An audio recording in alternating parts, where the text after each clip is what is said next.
पहले डांटा, हम देखो ढेर सारा मंजूर बेचारा जितना भी कीड़ा मकोड़ा सब रहता है सब कंफ्यूज। क्या हो गया? घर का बारिश क्या हुआ, इसका भी घर में पल रहा है। आप सोचिए कि एक जय हिंद, कैसे हैं आप सब। चलिए चलते हैं आज की हम नेक्स्ट क्लासेस में।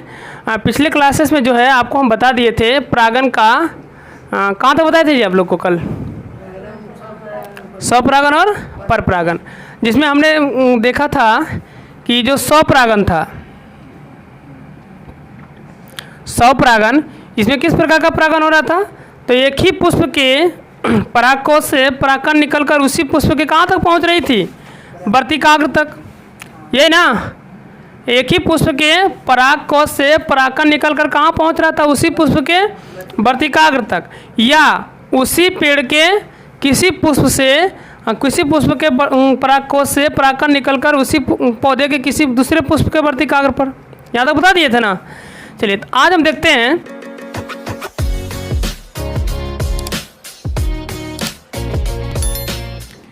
कि यहाँ जो है कि स्वपरागन जो होता है केवल उभयलिंगी पौधों में होता है। किस प्रकार के पौधों में? उभयलिंगी। उभयलिंगी समझते हैं आप लोग? उभयलिंगी का मतलब होता है कि जिसमें दोनों लिंग हो। कितना?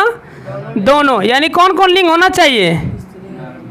एक मादा होना चाहिए और एक नर होना चाहिए।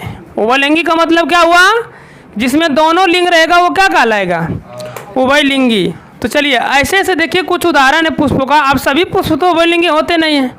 अगर मान लीजिए सब उभयलिंगी होता तो फर्टिलाइजेशन फिर कैसे, सबको तो अपने से हो जाता है ना, तो फिर कृत्रिम रूप से पौधा कैसे बनाया जाता है ना। जैसे किसी भी चीज़ों का उन्नति करते हैं ना हम लोग, जैसे धान का देखे होंगे आप पहले कि पहले की जो धान होता था केवल मंसूरिया होता था कि नहीं, लेकिन अब आपके पास कितने तरह के धान आ रही है। मंसूरिया में देर क्वालिटी है, नहीं है, कोई बाण जमुना है, कोई पन्ना है, कोई लाल पन्ना, कोई 6444, कोई 3102 है कि नहीं है। तो उसी प्रकार से अगर एक ही में हो जाता फर्टिलाइजेशन, यानी कि एक ही पुष्प का परागकोश से परागकण निकलकर उसी पुष्प के वर्तिकाग्र तक चल जाता, तो फिर इसमें कोई भी तरह का क्राइटेरिया चेंज ना होता। क्राइटेरिया चेंज होने के लिए प्रोडक्ट भी तो चेंज होना चाहिए ना। हाँ, तो उसके लिए बहुत सारे पौधे अलग अलग हैं जो कि अलग अलग जो है पौधे के परागकण दूसरे पौधों के वर्तिकाग्र तक पहुंचता है। तो कुछ कुछ है जिसमें क्या कौन सा परागन होता है? स्वपरागन। जैसे पहला कौन है? सूर्यमुखी, दूसरा है बलसम और दूसरा पोर्चुलाका। देखिए इसको जानते होंगे सूर्यमुखी को आप। सूर्यमुखी ऐसा पुष्प है जिसमें दोनों लिंग एक साथ पाया जाता है। समझ में आया?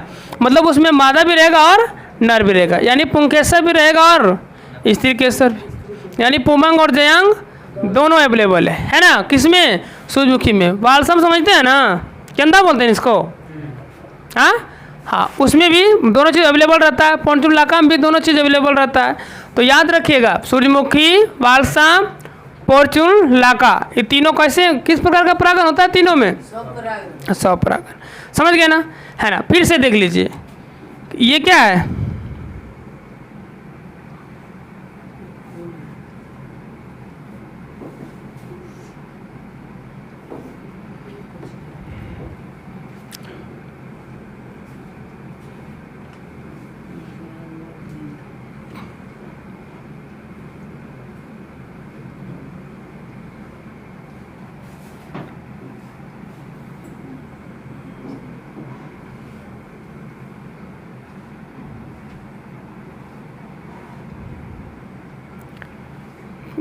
क्या है जी? फूल है ना। इस प्रकार से फूल के सभी नामों के बारे में तो आपको हम बता चुके थे पहले ही, कौन कहाँ होता है ना। चलिए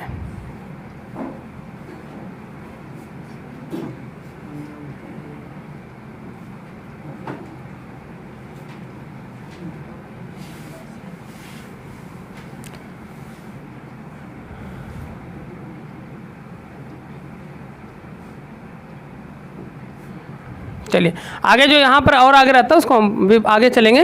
तो इस प्रकार का फूल है ना। तो ये इसमें क्या था? ये इसको क्या कह रहे थे? पुमंग ना, यानी पुंकेसर। क्या था ये?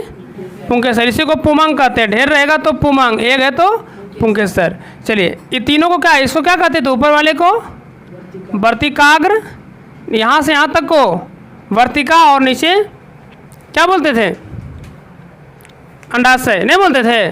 हाँ, वर्तिका, वर्तिकाग्र और अंडाशय, ये मुख्य चीज़ें हैं। ये तो आपके लिए क्या था, ये दल था, और ये क्या था, बाह्यदल है ना। एक है तो बाह्यदल, ढेर रहेगा तो बाह्यदल पुंज, एक है तो ये दल कहेंगे, ढेर रहेगा तो दल पुंज, है ना। कितना समझ गए। तो अब मैं यहाँ जानना है कि जो परागण हमने पढ़ा था, तो परागण में क्या पढ़े कि एक पुष्प के परागकोश से, यहाँ ऊपर परागकोश है ना जी, अब पुंकेसर भी दो भागों में बटे होते हैं। पहले ऊपर वाले क्या कहते हैं, परागकोश। अब परागकोश में क्या रहता है, परागकण। क्या रहता है, परागकोश में रहता है परागकण। तो जब परागकण जो है निकल कर किसी भी माध्यम से, किसी भी तरीके से निकलेगा, वो तरीका अभी नेक्स्ट हम अगले टॉपिक में पढ़ेंगे। तो परागकण किसी भी माध्यम से निकलकर जब पुष्प के वर्तिकाग्र तक पहुंचता है, तो इस विधि को क्या कहते हैं, परागण कहते हैं, है ना। तो अब हमें जानना है कि वह कौन सी विधि है, मतलब कौन सा माध्यम है जिसके द्वारा पुष्प के परागकोश से परागकण निकल कर कहाँ पहुँचेगा, वर्तिकाग्र तक, है ना। तो इसमें बहुत सारे विधियाँ हो सकती है। जैसे देखिए माध्यम बहुत सारे हो सकते हैं। अगर पहला माध्यम की बात करें, परागण का माध्यम है ना, तो पहला यदि माध्यम की बात करें तो प्राकृतिक रूप से हो सकता है, ना हो सकता है, प्राकृतिक विधि से। दूसरा है कौन, प्राकृतिक विधि में तो ढेर सारी चीज़ें आ गई नहीं, है ना, जीव जंतु से, है ना, फिर पानी से भी आ सकता है, नहीं आ सकते हैं, पानी के माध्यम से हो सकता है। और जीव जंतु में देखिए फिर एगो कीट पतंगे भी होते हैं, कीट पतंगे।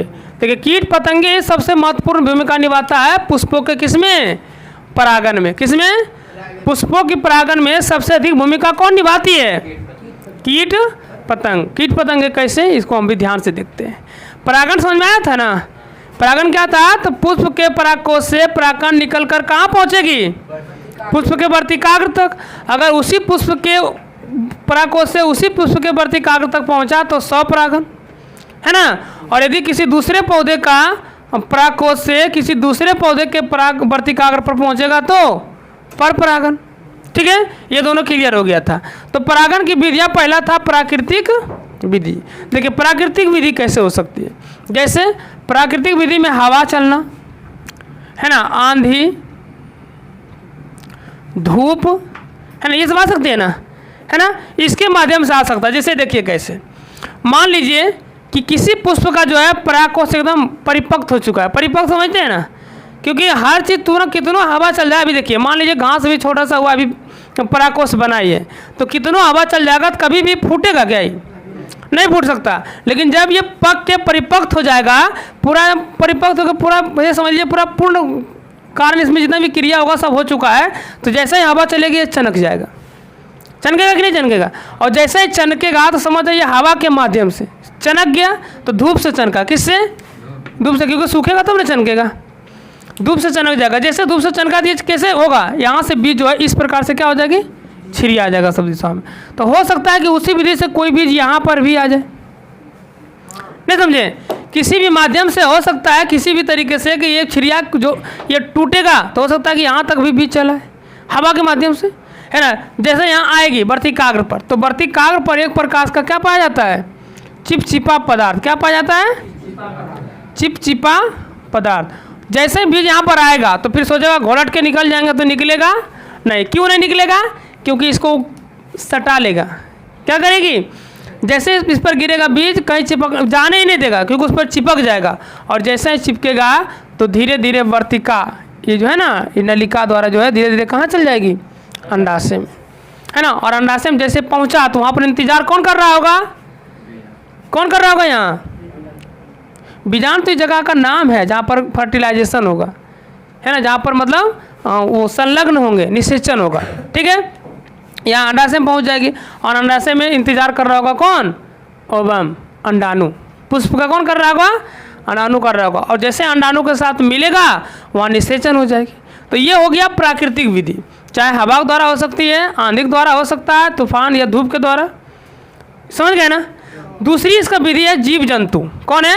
जीव जंतु। जीव जंतु क्या आ सकती है? जैसे जानवर हो गया, गाय, हम लोग भी तो हैं जीवे सर, मनुष्य नहीं है और अलग अलग तरह का जंतु, भालू उलू मान लीजिए, जितने भी जंतु हैं, जीव जंतु समझते हैं ना, जितने भी यहाँ पर जीव हैं जो चलते बुलते हैं वो सब क्या है? जीव जंतु। तो जीव जंतु भी इसका परागण का माध्यम बनता है। पेड़ पौधे के परागण का माध्यम जीव जंतु भी बनता है।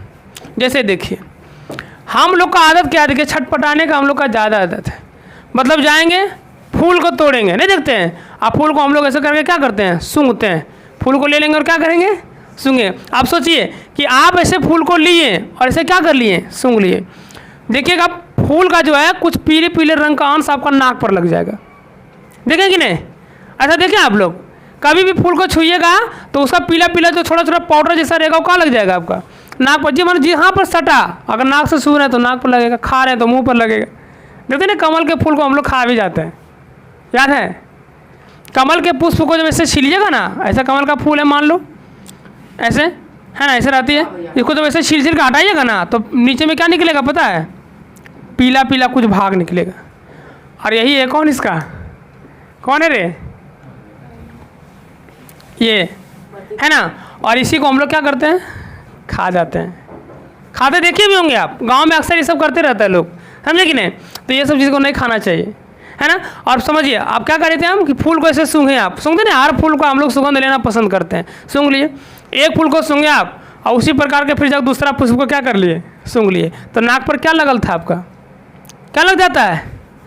एक को आपका नाक पर लग गया ना परागकण, है ना, और दूसरा को भी क्या कर दिए? जाके सूंघ दिए। अब हो सकता है कि नाका पर क्या का वो इसमें सट जाए, नहीं समझे? सूंघे, एक का पराग को मान लेते पराग कोष आपके ऊपर लगा, आप दूसरा पुष्प को छुइएगा तो लठा पदार्थ यहाँ है, हो सकता है कि उसे छुए वो वही सट जाए, तो ये क्या हो जाएगी? प्रेग्नेंट। क्या हो गया? प्रेग्नेंट। जैसे ही परागवर्ती कागर पर परागकण जाएगा क्या हो जाएगा? यहाँ पर आ जाएगी, धीरे धीरे नलिका द्वारा प्रेगनेंसी वाला सिस्टम शुरू कर देगा, है ना। तो ये हो गया मनुष्य द्वारा माध्यम, मनुष्य के द्वारा। ऐसा हम लोग बहुत करते रहते हैं। अक्सर देखेंगे लड़का लोग ये सब फूल तोड़ तोड़ के क्या करते रहता है? सूंघते रहता है, अक्सर देखिएगा आप, ठीक है। गाय भैंस भालू ये सब देखिए कैसे होती है। ये सब देखिए, भालू तो कम होगा क्योंकि ये तो मांस खाता है, भालू क्या खाएगा? मांस। इसको पेड़ पौधों की पत्तियों से क्या मतलब है? लेकिन फिर भी चलने में दे तो रगड़ाता होगा ना जंगलों में, क्योंकि भालू कहाँ रहता है? किसी के किचन में कहाँ रहती है? जंगल में। अब जंगल में रहेगा तो पेड़ पौधे से होते हुए गुजरेगा, तो हो सकता है कि किसी वजह से पौधे को झुका देता होगा, जिससे दूसरा पौधा तेज कर जाता होगा, ये भी तो हो सकती है। तीसरा यहाँ पर कंडीशन बनता है कि जैसे गाय भैंस क्या करता है? गाय भैंस घास को चरता है, फसलों को खाता है, नहीं खाता है? तो गाय भैंस जब फसलों को खाता होगा तो मुँह में लगता है सगरे रगड़ले चलता है। क्या लगता है? ऐसा ऊपर उठा लिया, फिर मुँह से दबाया, फिर खा लिया, फिर मुँह उठा लिया, नहीं, वो एकदम घसरले जा रहा है, ऐसा कबाड़ रहा है, चल रहा है। तो इससे क्या होता है? सभी पौधों का वो अटैचमेंट करवा देता है, कराता है कि नहीं कराता है? और सभी पौधों का अटैचमेंट करा देगा तो बताइए पराग कोष परागकण में इस पुष्प का उस पुष्प के साथ, उसके उस पुष्प के साथ होता रहता है कि नहीं? होता है कि नहीं होता है? हाँ, इसी वजह से वहाँ भी क्या हो जाती है? परागण। क्या हो जाती है? परागण। तो ये हो गया जीव जंतु द्वारा। फिर पानी के द्वारा कैसे होता है? देखिए पानी सबसे महत्वपूर्ण। अभी आपके देखिए, आप देखे होंगे कि आसपास के क्षेत्रों में क्या आते रहता है? बाढ़ आता है कि नहीं? बाढ़ आता है। आप कौन सी पानी की बात कर रहे हैं? जो हम पटाते हैं खेत में? नहीं, वो पानी इस पे परागण में काम नहीं करेगा। हाँ, जो 23 तारीख को आया था, है ना, जिसमें रोड सब टूट जाता है, वैसे वाला पानी आएगा तो बोलिए वो सभी फसलों को ढक दिया था या नहीं? सभी फसलों को ढका था। आप सोचिए कि सभी फसलों को ढक दिया था, इसका मतलब है कि किसी का भी परागण कहीं भी चल गया होगा, नहीं गया होगा क्या? उसका परागण दूसरे घर, ओकर परागण दूसरा घर, मतलब यहाँ पर खानदानी चेंज हो जाएगा। होगी कि नहीं होगी? जैसे देखिए, मान लीजिए कि इस परिवार में कोई लोग रह रहा था, घास का ही क्या है? परागकोष। ये अलग परिवार का है ना, ये का परागण। और दोनों में मान लीजिए गहरा दुश्मनी है। क्या है? दुश्मनी। तो पनिया तो नहीं पता है कि दोनों में दुश्मनी है, कि पनियो जानता है? पानी आया, एक परागकोष को, परागकण को उठाया और कहाँ छोड़ दिया? जाके एकर बरती कागर पर। अब एकर घर का बारिश एकरो घर में पल रहा है। बात समझ में आया? एकर घर का बारिश क्या हुआ, इसका भी घर में पल रहा है। अब सोचिए कि एकर खानदान का आदमी एकरो खानदान में आया, तो ये हुआ किसके द्वारा? पानी के द्वारा। ये दूर दूर तक भी काम करता है। जैसे हम लोग मनुष्य वाला तो एक ही जगह काम करेगा ना, जानवर वाला नज़दीकी क्षेत्र में काम करेगा, लेकिन पानी वाला दूर दूर में काम करता है। हो सकता है कि यहाँ पानी गया होगा, कई सारे परागकण को भंसा के बहुत दूर ले गया होगा कि नहीं। अब बहुत दूर ले गया होगा तो वहाँ किसी के साथ फर्टिलाइजर करवाया होगा कि नहीं कराया होगा, है ना। तो कंडीशन हर जगह चेंज करता है। देखते हैं इसी विधि तो हम लोग क्या नहीं बोलते हैं कि ये सब पौधा जो है पहले तो टाल क्षेत्र में हुआ करता था, देखे कि नहीं। जो अभी हम लोग के रोड के किनारे जो घास जन्मा है, वो बड़ा बड़ा घास जो इतना होता था, इतना बड़ा बड़ा, वो जो घास हो रही है वो क्या मेरे पास था पहले? हमारे क्षेत्र में था? नहीं था। अभी देखिएगा काश की जो क्वालिटी आ रही है दूसरा को, देखिए मोटा मोटा पत्ता वाला क्वालिटी नहीं आ रहा है सब जगह, तो वो क्या मेरे पास था पहले? नहीं था। अब आज देखिए एक और है, देखते हैं ढेर सारा नया नया चीज़ आ रही है कि नहीं आ रही। अभी देखिए यहाँ पर एक घर है बगल में जो पोल्ट्री फार्मा पीछे देखिए को बड़ा घास का कोई नया क्वालिटी आया है। तो कैसे आया? वो था मेरे पास? नहीं था। कैसे आ गया? तो पानी के माध्यम से। कैसे आया? पानी के माध्यम से उसका परागकण भस के आया, किसी के साथ संलग्न हो गया, निषेचन किया और नया क्वालिटी का घास बना दिया। बात समझ में आया? अभी देख लीजिए जिस तरह से नदी में आपको ये देख रहा है, अभी देख रहे हैं ना अपना जो नदी है उसमें कितना सारा क्या दिखता है, कास वगैरह, है ना। तो वो था क्या मेरे पास पहले? बहुत कम था, बहुत दूर दूर वो पीछे वाले क्षेत्र में हल्का बल्का था। लेकिन आप देखिए सब जगह, क्या किसी ने छींटने किया था उसको? कोई उसको पटाया है? कोई मसाला दिया उसमें? नहीं दिया। कैसे आ गया? तो इसी विधि से पानी, मौसम, धूप, हवा, इस सब के कारण नहीं आया। हाँ ये हो गया। फिर एक कीट पतंगे, ये सबसे महत्वपूर्ण भूमिका निभाता है सर, क्योंकि ये स्वाद देखते रहता है। क्या देखता है? स्वाद। ये देख रहे हैं पुष्पों में ये क्या है? दल। कैसा होता है सर? तो दल का वो कंडीशन देखिए, दल का क्या क्या कंडीशन है। पहला खूबसूरत होता है। क्या होता है? खूबसूरत मतलब सुंदर दिखता है, इसी के कारण तो फूल दिखता है क्या? सुंदर। रंग बिरंगा होता है। क्या होता है? रंग बिरंगा, है ना। अब रंग बिरंगा रहेगा तो खूबसूरत दिखेगा कि नहीं दिखेगा, है ना, है ना। इस पर एक प्रकार की विशेष प्रकार की क्या होती है? विशेष प्रकार की गंध होती है। क्या होती है? विशेष प्रकार का क्या रहेगा? गंध होता है ना। अब सोचिए विशेष प्रकार की गंध होगा तो लोगों को आकर्षित करेगा कि नहीं करेगा? अब मान लीजिए कोई रोड में चलेगा बढ़िया एकदम पाउडर वाउडर लगा तो नहीं लगेगा, अरे देखो तो बड़ी बढ़िया पाउडर लगे ले जा रहा है। मान लीजिए सेंट मार के चलेंगे हम लोग, क्या कहेगा? एकदम अच्छा लग रहा है। तो अब बोलिए कि ये हमेशा जो दल है नहीं क्या मार के रखता है? सेंट। अब सोचिए सेंट मार के रखता है ना, तो बेचारा जितना भी कीड़ा मकोड़ा सब रहता है सब कन्फ्यूज। क्या हो गया? सब कन्फ्यूज, किधर से जाना है। जिधर अच्छा लगा उधर दौड़ जाता है ना। और इतना छटपटा के जाता है ना कि अकरा के चक्कर में कभी कभी अकरा से टकरा जाता है। बात समझ में आए? क्योंकि उसको यहाँ से गंध आ रही है, लेकिन इसको उसको थोड़ी पता है वहाँ से आ रही है। वो फूल के जाके बीचे में क्या हो जाएगा? बैठ जाएगा। अब बैठ के वो अपना नोखिया निकालेगा और क्या करेगा? उससे रस चूसेगा। और रस चूसने के चक्कर में जो है ना और पैरवा देखते हैं ना, पैर रहता है ना, किसी भी कीट पतंगे का नीचवा में क्या रहता है? ढेर सारा पैर रहता है। पैरवा में लगा लेता है, अब फिर जाकर दूसरा फूला पर बैठ जाता है। हो सकता है उसी पौधे के किसी पुष्प पर बैठता हो या किसी अन्य पौधे के पुष्प पर बैठता हो। तो अगर वेराइटियाँ चेंज हुआ, जैसे मानिए आम के पुष्प पर बैठे थे, आम के जो होते हैं ना मंजूर, इसको पुष्प होते हैं, और वहाँ से उठा और जाके गूलर पर बैठ गया, तब ज़्यादा इफेक्टेबल नहीं होगी, कोई इफेक्ट नहीं, ख़त्म नहीं हुआ। लेकिन अगर एक आम गाछ पर से उड़ा तो सरका आम गाछ पर जाके क्या हुआ? बैठ गया। तो वहाँ पर ना आमा का क्वालिटियाँ चेंज होने का हमेशा शक रहता है। आपने देखा होगा कि किसी एक ही गाछ के किसी डाली में ज़्यादा आम आती है, किसी डाली में नहीं देखा ऐसा। तो ऐसा इसी सब का रीज़न होता है, परागण के कारण। किसके साथ फर्टिलाइजेशन हुआ है। तुमको क्या लगता है कि पेड़ में जितना पुष्प आते हैं सभी में अति हो जाता है, मतलब सब आम बन जाती है?